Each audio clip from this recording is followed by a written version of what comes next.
नमस्कार, आप देख रहे हैं हल्ला बोल। आपके साथ मैं हूं अंजना ओम कश्यप। देश बड़ा या रुपया, ये सवाल अब देश के सामने है, राजनीतिक पार्टियों के सामने है। हो हल्ला भी खूब हो रहा है, लेकिन इस बीच बड़ी खबर इस वक्त की यही है। वित्त मंत्री अरुण जेटली ने साफ शब्दों में कह दिया है कि रोल बैक नामुमकिन है। देश में करेंसी की कोई कमी नहीं है, यह भी उन्होंने साफ किया। विपक्ष पर वार करते हुए जेटली ने कहा कि विपक्ष के दावे खोखले साबित हो रहे हैं, विपक्ष बहस से भाग रहा है, यह कहा है अरुण जेटली ने। यानी एक के बाद एक तर्क जो विपक्ष की तरफ से एक तरह से रखे जा रहे थे, वो तमाम तर्क खोखले साबित हो रहे हैं, यह कहना है अरुण जेटली का। फैसला वापस नहीं होगा, यह सरकार ने साफ कर दिया है।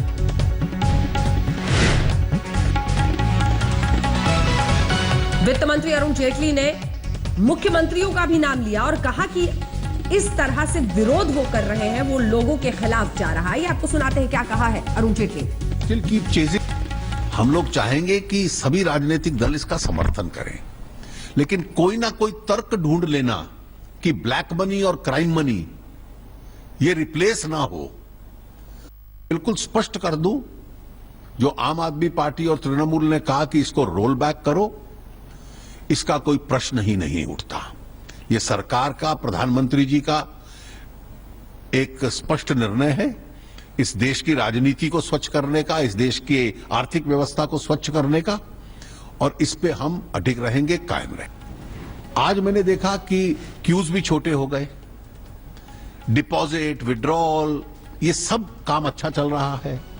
एटीएम्स का रिकैलिब्रेशन भी बहुत तेजी से चल रहा है। लगभग 22,500 एटीएम एक दिन में ठीक कर देना, ये भी बैंक की क्षमता है। और बैंक कर्मचारी लगभग सुबह से रात तक 24 घंटे मेहनत कर रहे हैं करोड़ों लोगों की सहायता करने के लिए।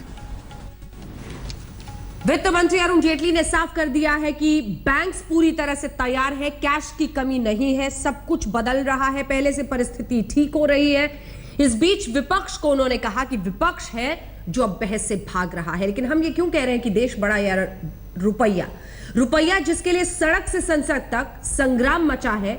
एक तरफ हिंदुस्तान के लोग कतारों में खड़े बाट जो रहे हैं कि मेरा नंबर कब आएगा, दूसरी तरफ नेताओं ने नोटबंदी पर मोदी सरकार के खिलाफ विद्रोह का बिगुल फूंक दिया है। रोल बैक कीजिए, 3 दिन के अंदर कीजिए, नहीं तो हम ये कर देंगे। संसद में कांग्रेस ने मोदी सरकार को घेरने की कोशिश की तो संसद के बाहर केजरीवाल और ममता बनर्जी ने सड़क पर प्रदर्शन किया।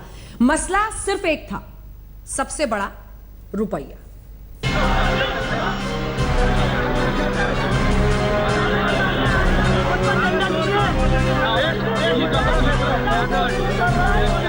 नोटबंदी का फैसला उनके लिए है जो काले धन पर कुंडली मारकर कुबेर बने बैठे हैं। मगर राजनीति के रहबरों ने मोदी सरकार से रार ठान ली। सड़क से संसद तक खूब हंगामा हुआ। अरविंद केजरीवाल और ममता बनर्जी मोदी सरकार के खिलाफ विरोध का बिगुल फूंकने आरबीआई दफ्तर पहुंचे, मगर दांव उल्टा पड़ गया। मोदी मोदी के नारों से गूंज उठा माहौल।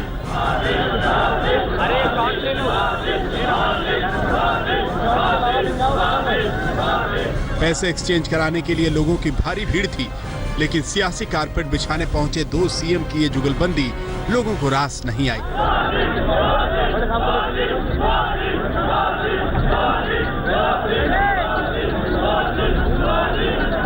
नारों के शोर में ममता और केजरीवाल की आवाज तो गुम हो गई, लेकिन आज तक से बातचीत में दिल्ली के सीएम अरविंद केजरीवाल ने कहा कि नारे लगाने वाले मोदी के आदमी हैं।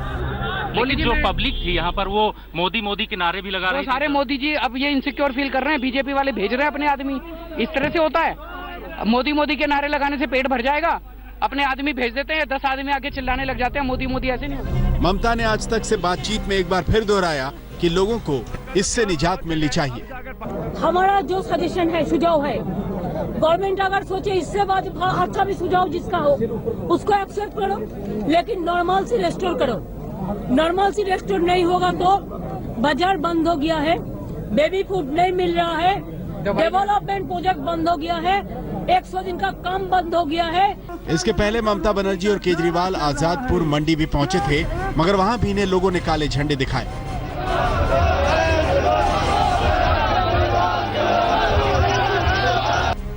नोटबंदी पर राजनीति गर्म है। उधर हिंदुस्तान अपनी बारी के इंतजार में कतार में खड़ा है। राहत के दावों के बीच बेशुमार परेशानियों की ये तस्वीरें दिल्ली की हैं। नोट के लिए कतार से राहत उठाने लग रही, लिहाजा नोट न पाने से परेशान लोगों का सब्र जवाब देने लगा है। मेरे से पूछा भी है।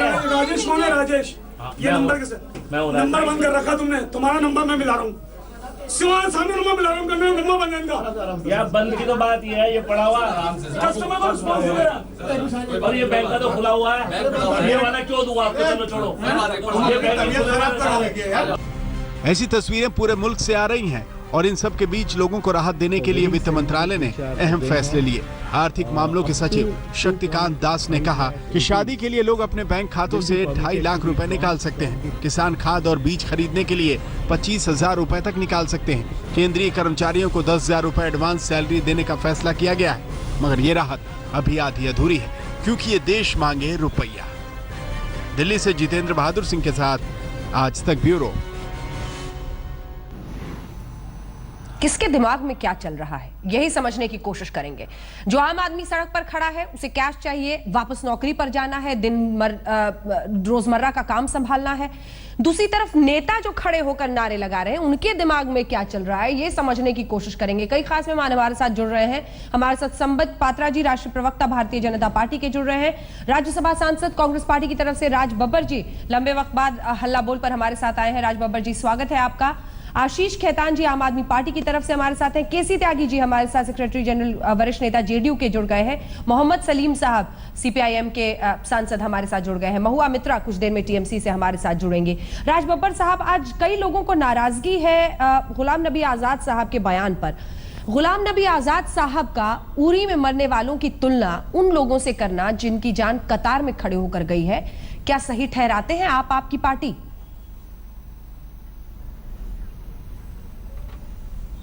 मैं सिर्फ एक बात पूछना चाहता हूं। जी सर।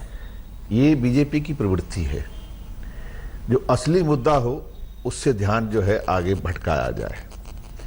गुलाम नबी आजाद साहब के बारे में उनके बयान समझ में आ रहा है, लेकिन अपना पेट भरने के लिए, अपने बच्चों का पेट भरने के लिए, अपनी बेटी की शादी के लिए, अपने बच्चे को इलाज कराने के लिए जो लोग प्राण त्याग रहे हैं या जो लोग मर रहे हैं, उनके बारे में ध्यान नहीं आ रहा है। बीजेपी ने उनके बारे में कोई बात नहीं की।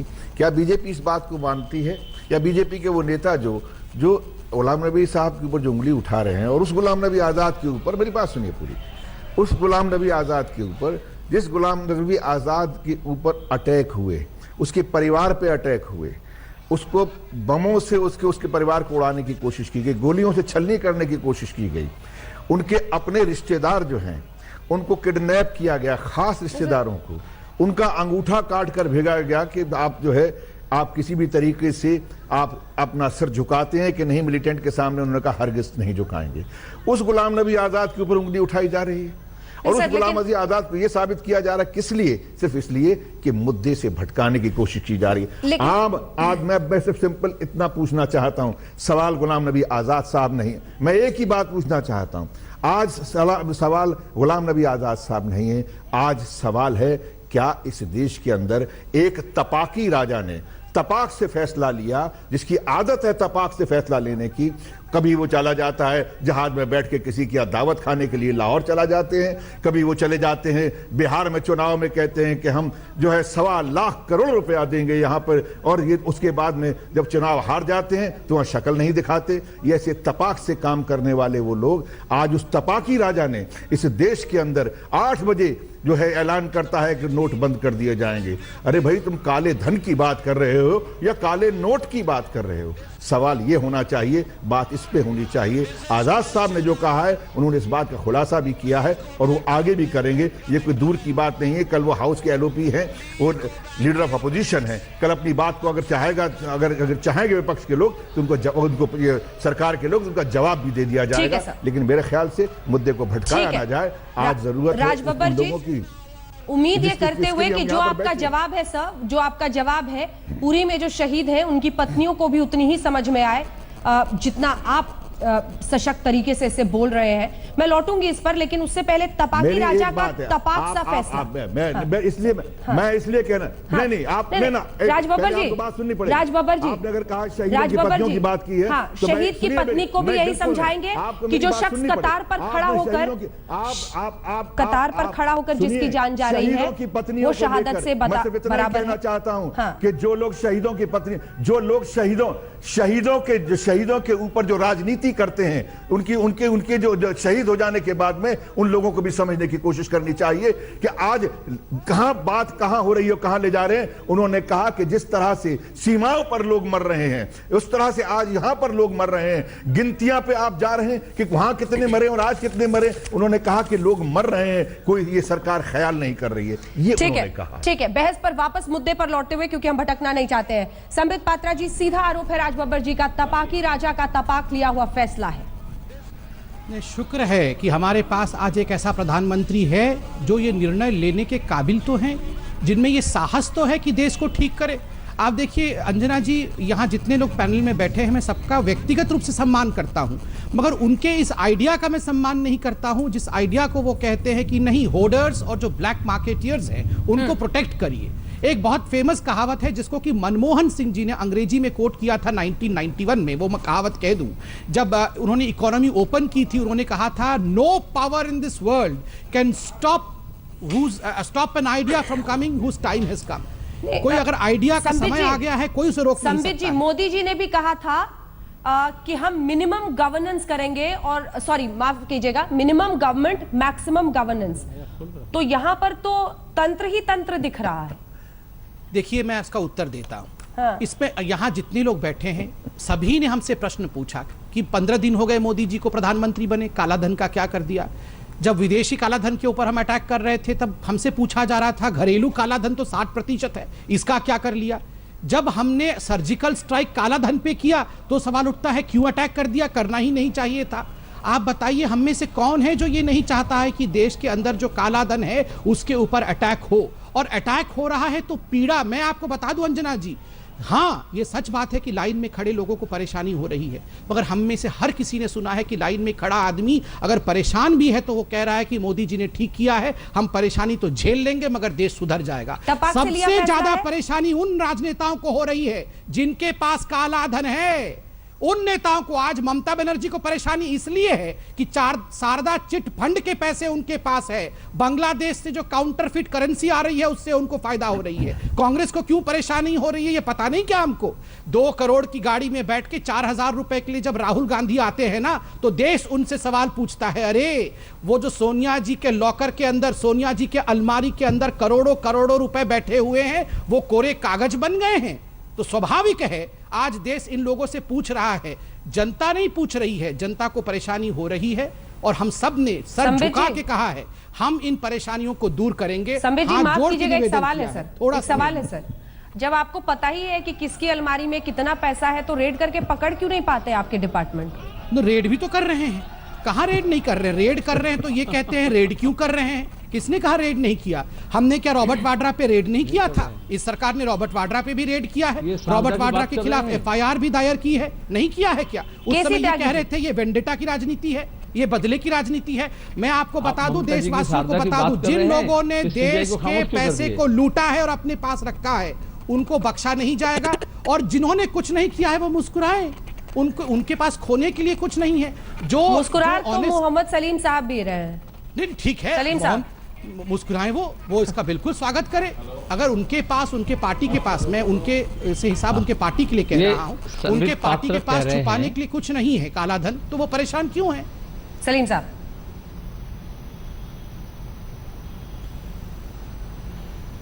एक तो हमारी पार्टी स्पष्ट कही है, हम इसको, इस फैसले को वापस करने नहीं कह रहे। यहीं पे तृणमूल कांग्रेस या ममता से हमारा फर्क है। दूसरी बात यह है कि लोगों की जो परेशानी हो रही है वो सरकार जो भी निर्णय लेती है, अगर कालाधन के विरोध में प्रहार है तो फिर जिनके पास सादा धन है वो क्यों परेशान हो रहे हैं, उनको परेशानी झेलना क्यों पड़ रहा है। आप खुद कह रहे हैं कि सरकार कंफ्यूज है, तो इसको एक वेल डिफाइंड एक पॉलिसी लेना चाहिए सरकार को, और फिर एक टाइम बाउंड तरीके से हम किस तरह से रिप्लेस करेंगे। अभी मंत्री जी कह रहे थे कि हम सर्जिकल अटैक नहीं बोल रहे हैं, और प्रवक्ता जो है बीजेपी के आपके मंच में कह रहे हैं कि यह सर्जिकल स्ट्राइक है। तो सरकार को खुद पता नहीं है कि सरकार क्या कर रही है, या बीजेपी को नहीं पता है क्या कर रही है। संबित पात्र जी शारदा नारदा की बात कही, सही बात है, उन्हें याद है, अच्छी बात है। वो चुनाव के वक्त बोलते हैं या जब ममता बनर्जी यहां आकर के परेशान कर रही है, तो आखिर सीबीआई ईडी, आपने सही कहा कि रेड क्यों नहीं कर रहे हैं। मैंने जेटली जी को, तृणमूल के सांसद अल्केमिस्ट के मालिक जो चीट फंड के पैसे लिए हैं, उनको मैं बोल रहा हूं कि आप तमाम दस्तावेज दिए हैं, आप एक कदम नहीं उठाए, खामोश रहे। अदानी का कालाधन का मामला, जब जो ईडी अफसर अहमदाबाद में केस एफआईआर किया, आप उसको हटा दिए, आप उनके घर में रेड करवा दिए सीबीआई का। ये कौन सा तरीका है? कालाधन, हम चाहते हैं कालाधन का उद्धार हो, जहां से कालाधन बन रहा है, जो प्रॉमिसरी नोट आ रहे हैं विदेश से, उसको आप रोको। ठीक है, उसके बजाय आप जनधन की कालाधन छोड़ दो, जनधन छोड़ दो। संबित जी, आपको थोड़ा रुकना होगा सबका जवाब देने के लिए। मैं सबके पास जल्दी जल्दी एक बार जाना चाहती हूँ। केसी त्यागी जी, सर बीच में कनेक्शन चला गया था आपका। ठीक है सर, सलीम साहब मैं फौरन आ रही हूँ सर। केसी त्यागी जी, एक तस्वीर आपको भी दिखाना चाहती हूँ मैं, केसी त्यागी जी, और दर्शकों को भी। ये समाजवादी पार्टी की जो सरकार इस वक्त उत्तर प्रदेश में है, उनके एक मंत्री जी हैं। मंत्री जी की तस्वीर हम आपको दिखा रहे हैं, इनका तारुफ करा दें। इकबाल महमूद है, यूपी सरकार में खाद्य रसद विभाग की जिम्मेदारी संभाल रहे हैं। जनाब अपने 4000 रुपए बदलवाने के लिए, ये संभल की तस्वीर है, संभल में एक निजी बैंक पहुंचे, हर खास आम अलर्ट हो गया, आपको दिख रहा होगा तस्वीरों में। रात करीब 7:45 बजे मंत्री महोदय पूरे लाव लश्कर के साथ सायरन वायरन बजते हुए सीधे मैनेजर के केबिन में पधार गए। पीछे खड़ी जनता सोचती रह गई। साहब गए, पैसे निकाले और वहां से चलते बने। अब फिर ऐसे में नेताओं की नीयत पर कौन भरोसा करेगा त्यागी जी? यही समाजवादी पार्टी रोना रो रही है कि देखिए लोगों को कितनी मुश्किल हो रही है, और इन्हीं के मंत्री ये कर रहे हैं। कोई इनकी चिंता नहीं है उन लोगों से जो कतार में खड़े हैं, सबको अपनी अपनी राजनीति सूझ रही है। त्यागी जी, आप कहां खड़े हैं?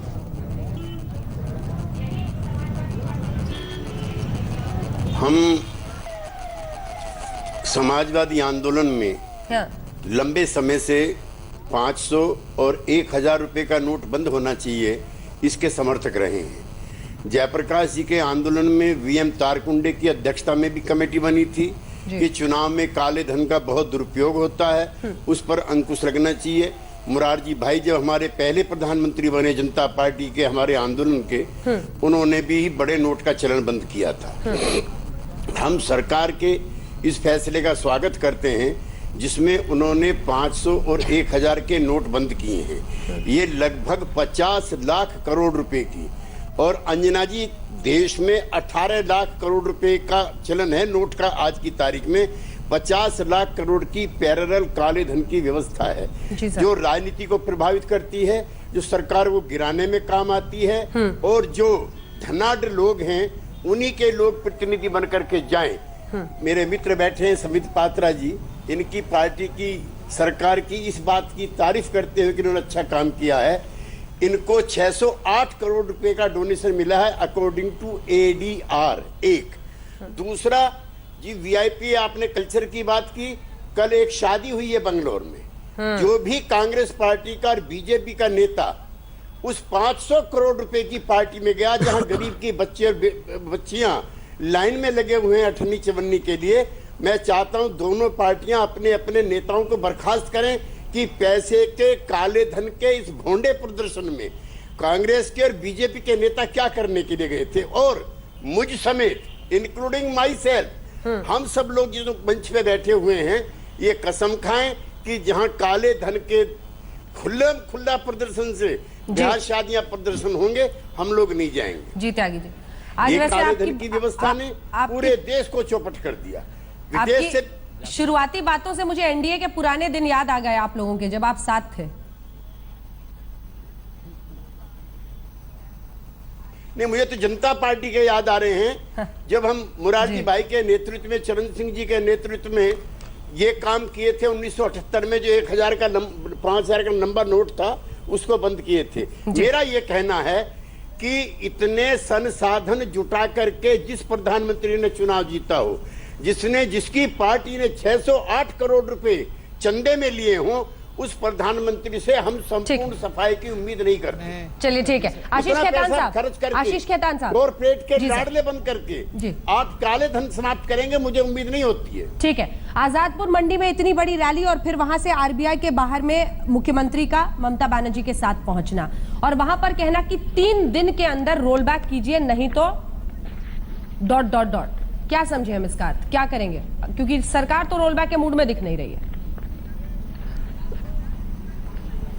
सबसे पहले जो केसी त्यागी जी ने बड़ी महत्वपूर्ण बात करी कि 600 करोड़ रुपए भारतीय जनता पार्टी को जो डोनेशन आई है उसमें से 80% करीब जो पैसा आया है वो नकदी में आया है और अज्ञात स्रोतों से आया है।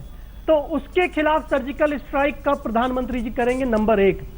नंबर 2, बीजेपी के प्रवक्ता ने अभी कहा कि ममता बनर्जी नकली नोटों के धंधों में लिप्त हैं और सोनिया गांधी के लॉकर में हजारों करोड़ रुपए नकदी उपलब्ध है। तो मैं जानना चाहता हूं कि 2.5 साल हो गए, माननीय प्रधानमंत्री ने अभी तक वहां पर सर्जिकल स्ट्राइक क्यों नहीं करी, और अब अगर नहीं करी है तो कब करेंगे।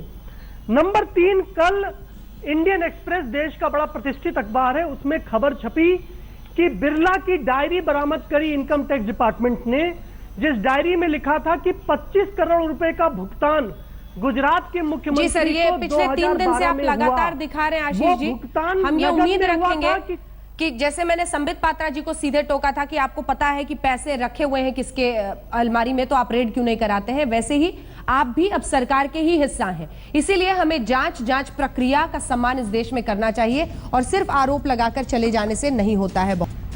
देश बड़ा या रुपया, ये बहस जारी है। टीएमसी की तरफ से भी महुआ मित्रा हमारे साथ जुड़ गई हैं, लेकिन आइए कुछ बातें आपको भी सुना देते हैं और हमारे साथ जो मेहमान हैं उनको भी। सबसे पहले गुलाम नबी आजाद ने आज क्या कहा था, जिस पर सवाल खड़े हो रहे हैं। Honorable Deputy Chairman, Honorable Deputy Chairman साहब, ये मैं खाली नंबर बता रहा था। जहां तक एयर स्ट्राइक का सवाल है, पाकिस्तान के खिलाफ हमारी फौजियों के हम हमेशा साथ रहे। एयर स्ट्राइक, अरे आपने आप पाकिस्तान के बारे में यहां देते हो, हम तो 24 घंटे पाकिस्तान की फायरिंग खाते हैं। आपने तो अनेक भी काटा है पाकिस्तान के फायरिंग से, तो हम मरते आए हैं। अरे भारतीय जनता पार्टी को चूहे मैंने पाकिस्तान के काट, उनके पाकिस्तान, आप तो उनके शादी और ब्याह पेड करते हो, आप उनकी शादी मनाते हो, आप उनको तोहफे भेजते हो, आप उनको शाल भेजते हो, आप उनको आम भेजते हो। आपने तो पाकिस्तान की शक्ल ही देखी है। आतंकवादी पाकिस्तान के लोगों के हमने मुकाबला किया है, आप उनकी दावतें खाते हो, आप रेड कार्पेट चाहते हो। आप होगे पाकिस्तान के सपोर्टर, आप गुलाम नबी जी दावतें खाते हैं। तो देखिए, नोट की बात, रुपए की बात, आदमी जो कतार में खड़ा है उसकी परेशानी की बात और पाकिस्तान का खूब जिक्र हो रहा था वहां पर। अब आपको सुना देते हैं ममता बनर्जी ने जिस मंच पर वो अरविंद केजरीवाल के साथ थी, क्या दहाड़ा सरकार के खिलाफ। परसों बोला था 4,500 रुपया पुल सकता है और आज कह दिया 2,000। ये क्या, इसका दिमाग में क्या है? सॉरी, हम किसी को अटैक नहीं करने चाहते हैं, लेकिन मेरे को हिंदी थोड़ा वीक है। इसमें कोई बुरा कुछ हो तो मैं पहले ही क्षमा चाहती हूँ। दिमाग क्या है? ये लोग सब दिमाग का कारोबारी है, दिमाग का कारोबारी है और टुकड़ों की कारोबारी चल रहा है। क्या चल रहा है? जिसमें हमने देखा, कभी कहता है 500 कैंसिल, 1000 कैंसिल, 2000 भीख ले लो, कभी बोलता है। दिमाग में आखिर इनके क्या चल रहा है, ये सवाल तो बनता ही है कि आखिर हर वक्त आप लोग अपना फैसला बदल क्यों रहे हैं। 1000 के नोट पर भी पहले संबित जी कुछ और कहा गया था, आज वित्त मंत्री ने कह दिया 1000 के नोट अभी नहीं आएंगे। मतलब वो सवाल जो राज बब्बर जी ने सबसे पहले किसी और पैनलिस्ट के पास जाएं, मुझे लगता है कि मुझे आपको आशीष जी, मैं आपके पास आऊंगी सर, पूरे सम्मान के साथ आऊंगी और मैं आपसे सवाल पे पूछूंगी, लेकिन जो आदमी कतार पे खड़ा है वो हमारा विषय है। नोटबंदी हमारा मुद्दा है सर, आपका मुद्दा एक हो सकता है हर रोज, मैं उसी की बात करूंगा। ठीक है, आप उस पर बात करेंगे, मैं आपके पास फौरन आ रही हूँ। एक जवाब संबित जी से ले लूं। आशीष जी, संबित जी, नोटबंदी की बात करिए, आप आम आदमी की बात करिए। नोटबंदी से ही जुड़ा हुआ है आम आदमी की मुश्किल। गुलाम नबी आजाद ने क्या कहा? मुद्दा नहीं है आज, नोटबंदी मुद्दा है, आम आदमी मुद्दा है, उसकी परेशानियां मुद्दा है। गुलाम नबी आजाद ने क्या कहा? अंजना जी, आपने मुझसे सवाल पूछा, मैं आ सकता हूँ, क्योंकि आम आदमी से जुड़ा हुआ ही विषय है जो मैं जवाब देना चाहता हूँ। सरकार ने क्या संबित पात्रा जी कंफ्यूजन में फैसला लिया? आप आज भी कंफ्यूज्ड दिख रहे हैं, क्या तपाक से लिया हुआ ये फैसला है? इस पर मुझे जवाब दीजिए, तो मैं बोल दूं। क्योंकि पिछली बार आपने इसको देश से जोड़ दिया, भावनात्मक रंग रूप आप इसको मुद्दे को बार बार दे रहे हैं। मुझे ये बताइए कि इतना कंफ्यूजन क्यों है कि इकोनॉमिक अफेयर्स के सेक्रेटरी कहते हैं 1000 का नोट हम ला रहे हैं, आज वित्त मंत्री कहते हैं नहीं 1000 के नोट अभी नहीं ला रहे हैं। क्या कंफ्यूजन है हर कदम पर? अंजना जी, कोई कंफ्यूजन नहीं है। तो फिर ऐसा क्यों हुआ सर? मैं बता रहा हूं, मैं आपको बिल्कुल, आपने सवाल पूछा, मैं जवाब देता हूं। आप देखिए, सबसे बड़ा जो विषय है काला धन समाप्त करने के लिए, काले धन के खिलाफ जो लड़ाई लड़नी है, उसमें जो भी निर्णय लेने हैं, हाँ। उसमें एन एलिमेंट ऑफ सरप्राइज होना आवश्यक है। वरना देखिए, ये लोग इतने शातिर हैं, आज ममता बनर्जी, अरविंद केजरीवाल इतने परेशान क्यों हैं? पंजाब के चुनाव के लिए शारदा चिटफंड का पैसा, ये जो पैसे इन्होंने, सुच्चा सिंह कौन है? सुच्चा सिंह कोई भारतीय जनता पार्टी का मेंबर नहीं। सुन, मैं एक उदाहरण दे रहा हूं। अंजना जी, आपने सवाल पूछा, मैं उत्तर दे रहा हूं। अंजना जी, थोड़ा समय दे दीजिए, मैं उदाहरण दे रहा हूं। सुच्चा सिंह जी ने क्या कहा पंजाब में? ये आम आदमी पार्टी के अध्यक्ष थे, उन्होंने कहा प्रत्येक टिकट अरविंद केजरीवाल जी ने 1 करोड़ रुपए लिए। ये 1 करोड़ रुपए लेकर कहीं तो रखे होंगे ना? ये 1 करोड़ रुपए लेकर अरविंद केजरीवाल जी ने कहीं तो रखे होंगे, 100 करोड़ रुपए पंजाब के। कनाडा से पैसा लाया, अमेरिका से पैसा लाया, जा जाके कहीं तो रखा होगा ना नोट के रूप में। आज जब ये नोट कोरा कागज बन गया है, तो ये बौखलाहट सड़क पे हम देख रहे थे। देखिए, आम आदमी को कभी कम करके मत आगिए। आम आदमी, जब हिंदुस्तान का राष्ट्र निर्माण हो रहा है, जब हिंदुस्तान का इतिहास बदल रहा है, तो आम आदमी परेशानी तो झेल रहा है, मगर आम आदमी सही डायरेक्शन में बढ़ रहा है कि नहीं मोदी जी? ठीक है, हम परेशान तो हैं, मगर हम जानते हैं देश बदलेगा। जल्दबाजी पर, यू टर्न पर कोई जवाब नहीं दे रहे। कोई यू टर्न, मैं जवाब दे देता हूं, कोई यू टर्न नहीं है। 1000 के नोट पे है ना सर? नहीं, इकोनॉमिक अफेयर्स सेक्रेटरी ने बोला उनकी भी बाइट है और जेटली जी की भी बाइट है सर। नहीं, तो सामने है बाइट, इसमें कोई कंफ्यूजन नहीं है। इसमें कंफ्यूजन आपकी तरफ से, आपकी सरकार की तरफ से। कोई कंफ्यूजन नहीं है। आशीष जी बोल रहे हैं, उसके बाद महुआ जी, राज बब्बर जी, मैं सबके पास आ रही हूँ सब, प्लीज एक बार आशीष जी बोल रहे हैं आप अपनी बात। मैं ये कह रहा हूँ कि मेरी ये प्रार्थना है संबित पात्रा जी से और संबित पात्रा के जरिए प्रधानमंत्री जी से कि जो अरविंद केजरीवाल के पास इनको 100 करोड़ रुपए दिख रहे हैं, उसकी फौरन जांच करें, फौरन हमारे घर पर, हमारे दफ्तरों पे रेड करवाएं, इनकम टैक्स को भेजें, ईडी को भेजें, सीबीआई को भेजें, उसका हम स्वागत करते हैं। मैं ये कह रहा हूं, मुझे अपनी बात पूरी करने दीजिए, मैंने आपको बीच में नहीं टोका था। कल सुप्रीम कोर्ट में प्रशांत भूषण जी ने पीआईएल करी है, उस पीआईएल में आपके इनकम टैक्स डिपार्टमेंट के दस्तावेज लगाए हैं। उस दस्तावेजों में यह दिखता है कि आपकी सरकार ने सहारा के ऊपर रेड करी नवंबर 2014। फिर वही बात है ना सर, यही आशीष जी, सुप्रीम कोर्ट ने तारीफ की है, ये पता है कि नहीं आपको? आदमी है ही नहीं जो कतार में खड़ा है। वहाँ पर आपकी प्राथमिकता सर मोदी पर वार है, उसके लिए अलग से कार्यक्रम कर लेंगे, सारे दस्तावेज लेकर आप बैठ जाइएगा। देखिए, सुप्रीम कोर्ट ने, आप मुझे पत्रकारिता सिखा रहे थे, स्टेप की तारीफ की है, ये भी बता दो आशीष खेतान जी को। महुआ मित्रा जी, सुप्रीम कोर्ट ने भरसर प्रशंसा की है इस स्टेप की, और मैं आशीष जी से और महुआ बाकियों से भी कहता हूं कि अगर कोई सुझाव है तो सुझाव जरूर दें। हाँ बताइए महुआ मित्रा जी, आज ममता बनर्जी जो दिल्ली में आकर कह रही है, कई लोगों का मानना है कि यहाँ पहुंचकर उन्होंने विपक्ष में जो एक टूट है वो दिखा दिया, क्योंकि ना कांग्रेस वाले आपके साथ जाने को तैयार है, ना समाजवादी पार्टी वाले जाने को तैयार है, सलीम साहब नहीं जाने को तैयार है, कोई भी, मतलब ममता बनर्जी के साथ सिर्फ अरविंद केजरीवाल।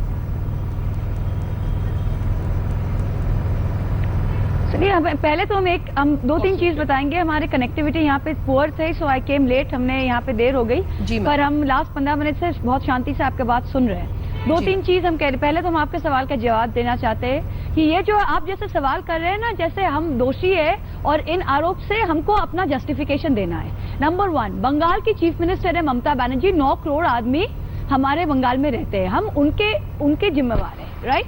सो हम उनके लिए कह रहे हैं, ममता बनर्जी आज आई है उनके लिए लड़ने, हम डरते नहीं है, हम लड़ते हैं। तो कौन किसको, अगर कांग्रेस को अपने रास्ता पे जाना है उस रास्ते में जाए। सब इस मेथड, इस पॉलिसी के सब खिलाफ है। अब कोई एक तरीका से विरोध कर रहा है, कोई दूसरी तरीका से, इसमें हमारे बीच टूट या नॉन टूट का कोई बात नहीं है। हम 9 करोड़ जनता है बंगाल के, हम उनके लिए यहाँ पे लड़ रहे, वो हम उस पाथ पे चल रहे। 1, 2, जो आपके बीजेपी जो स्पोक्स पर्सन है, अब ये बीजेपी का जो बात है ना, ये I am reminded of Ghalib का एक पुराना एक बात हमको याद आ गई कि हम वहां भी भरते हैं तो हो जाते बदनाम, वो कत्ल भी करते तो चर्चा नहीं होता। इन लोग शारदा कह रहे हैं, शारदा सब जुड़े से, शारदा में अभी तक कन्विक्शन नहीं है, अभी तक ट्रायल चल रहा है। इन्होंने कह दिया है कि शारदा में हम गिल्टी है।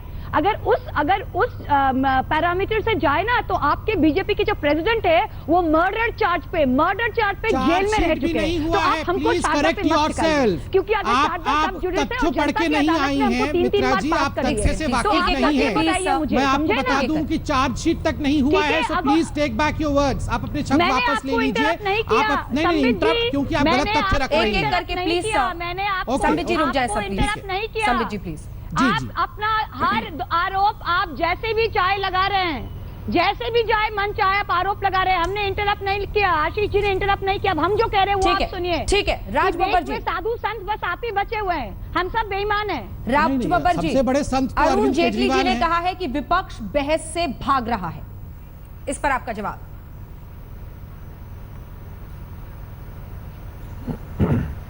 देखिए, मैं सिर्फ ये 2 ही बात करना चाहता हूँ। बड़ी अच्छी बात है, आप बार बार कोशिश करें अंजना जी कि जो कतार में खड़ा हुआ आदमी है उसके लिए बातचीत करें। शुक्रिया आपका। मैं सिर्फ इतना ही पूछना चाहता हूँ, अपने साथी हमारे यहाँ बैठे हैं संबित जी। संबित जी, बहुत अच्छा फैसला है कांग्रेस पार्टी ने, हमने इस बात का स्वागत भी किया कि काले धन पर किसी भी तरह की मार हो हम उसके साथ। हाँ। ये फैसला अच्छा था, और प्रधानमंत्री ने अगर ये फैसला लिया है 8 बजे, मेरी पूरी बात सुन लीजिएगा, 8 बजे अगर ये फैसला लिया है, उन्होंने कहा कि हम ये ऐसा कर देंगे, और उसके बाद वो जापान चले गए, इसका मतलब मुतमईन थे, सारी तैयारियां सही थी। लेकिन उसके बाद जो है उनको गोवा में आके क्यों रो के बोलना पड़ा? ऐसी क्या बात होगी जब तमाम चीजें इतनी सब कुछ सही थी, तो वो क्यों उनको रोना पड़ा? क्यों इस बात के लिए उनको जो है भावुक होकर अपनी भावना को सामने लाना पड़ा? जबकि एक प्रशासनिक स्तर पर बैठा हुआ व्यक्ति, प्रधानमंत्री की पोस्ट पर बैठा हुआ व्यक्ति, अगर उसने सब कुछ सुचारू रूप से कर दिया है, और अगर उसी की बात को आप देखिए आगे की तरफ, आज जो है यही वित्त मंत्री महोदय, जिस वक्त अगर आप ये इतना बड़ा फैसला लागू कर रहे हैं, क्या आपका फर्ज नहीं बनता था कि इस देश की भौगोलिक, सांस्कृतिक और यहाँ के जो हालात हैं उनके बारे में आपको जानकारी हो? ये शादियों का सीजन है, क्या 2.5 लाख रुपए के अंदर, चलिए मैं कहता हूं 2.5 लाख रुपए का शादी हो सकती है? समझिए, अपने दिल पर हाथ रख के बोलिए, भूल जाइए कि मैं कांग्रेस से हूं कि आप बीजेपी से। क्या 2.5 लाख रुपए के अंदर किसी बेटी की शादी हो सकती है आज की तारीख में? मध्यम वर्ग की बात कर रहा हूं, जिस परिवार के लोग मर रहे हैं। चलिए छोड़िए, मैं उसमें भी छुपा मानता हूं। चलिए मैं कहता हूं 2.5 लाख भी आपने आज क्या ले सकते हैं। क्या ये 2.5 लाख रुपया पहले दिन नहीं कहा जा सकता था? क्या 2.5 लाख रुपया ये पहले दिन नहीं कहा जा सकता था कि 2.5 लाख रुपया इनको मिलना चाहिए शादी के लिए? क्या ये नहीं हो सकता? समित जी, मैं पूछना चाहता हूं, हम लड़ाई किस तरफ ले जा रहे हैं? क्या इस बात के लिए पहले आप 4,000 करते हैं, फिर उसके बाद में आप आज 2,000 रुपया कर देते हैं? उत्तर दे दूं। आप मुझसे मैं आपसे पूछना चाहता हूं कि 4,000, 8,000, 10,000 अगर मैं जमा करता हूं तो मेरा पैसा मुझे क्यों नहीं मिलता? फिर आज आप बोल रहे हैं कि 9 दिन के बाद में मात्र 22,000 आपकी जो है एटीएम सही हो सके, जिसमें 2 लाख एटीएम है हमारे देश के अंदर। अगर आपको ये करना ही था तो 50,000 एटीएम को आप पहले तैयार कर लेते, जिसमें दो सेक्शन, जो उसमें 2 खाने ऐसे थे जिसमें 1,000 के नोट थे, एक खाना सिर्फ जो था उसमें 100 रुपए के नोट का था, एक खाना 500 के नोट का था।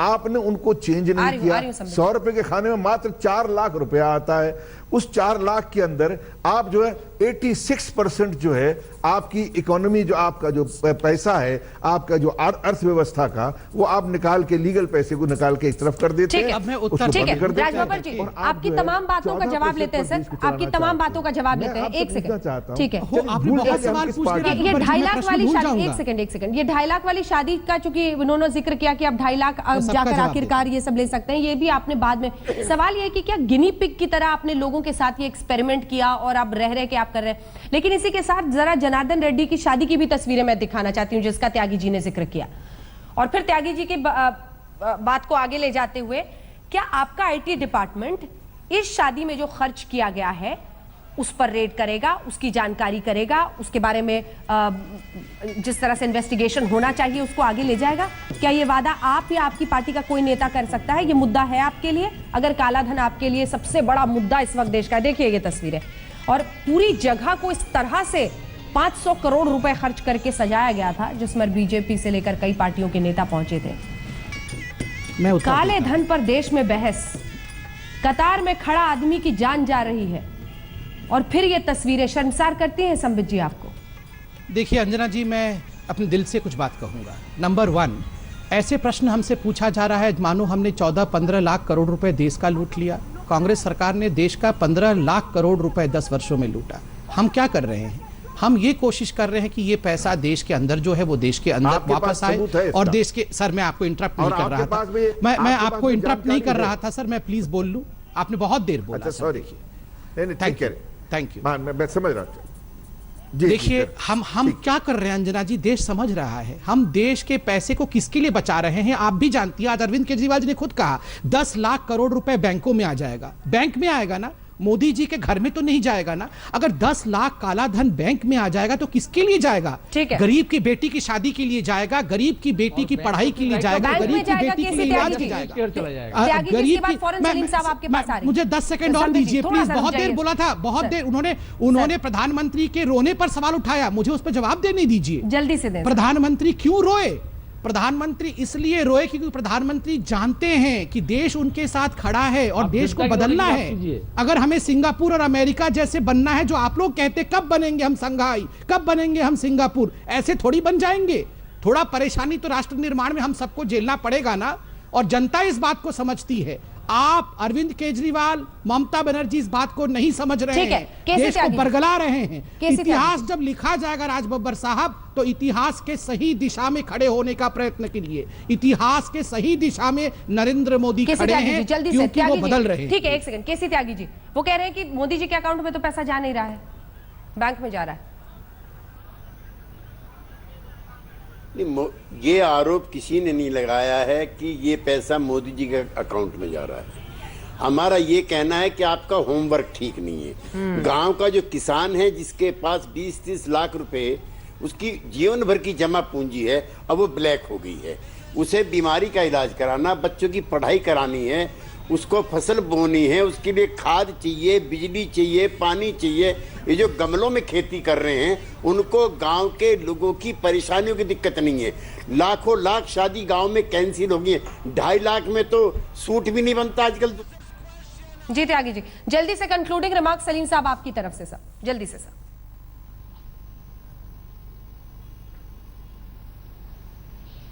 बैंक में रुपए आएंगे,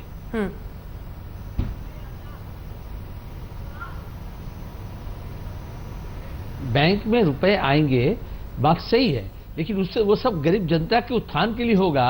ये तो सरकार की नीति और नियत के ऊपर है। हम तो ये देख रहे हैं सरकार राइट ऑफ कर रही है, विजय माल्या से लेकर के 100 परिवार के लोगों के पास जो लाखों करोड़ रुपए का बकाया है, और दूसरी तरफ जो कैश मनी से हम छोटे रेहड़ी वाले दुकानदार बाजार में जो काम करते हैं उसको आप हटा करके कहते हैं प्लास्टिक मनी होगा, तो वो किसके लिए होगा?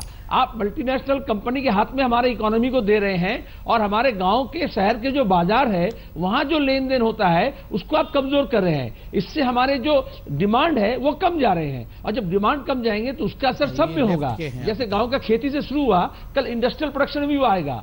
तो आप देश का जो निर्माण करें, इसके लिए वक्त की बहुत ज्यादा कमी है, इसीलिए हमें इस बहस का यहीं पर अंत करना पड़ेगा। लेकिन जाते जाते इतना जरूर कहूंगी संबित पात्रा जी, आप हो वित्त मंत्री हो, देश के प्रधानमंत्री हो, हम हमारे सहयोगी अलग अलग अस्पतालों में गए हैं, शादियों की बात फिर भी समझी जा सकती है, लेकिन प्राइवेट अस्पतालों में नोट नहीं लिए जा रहे हैं।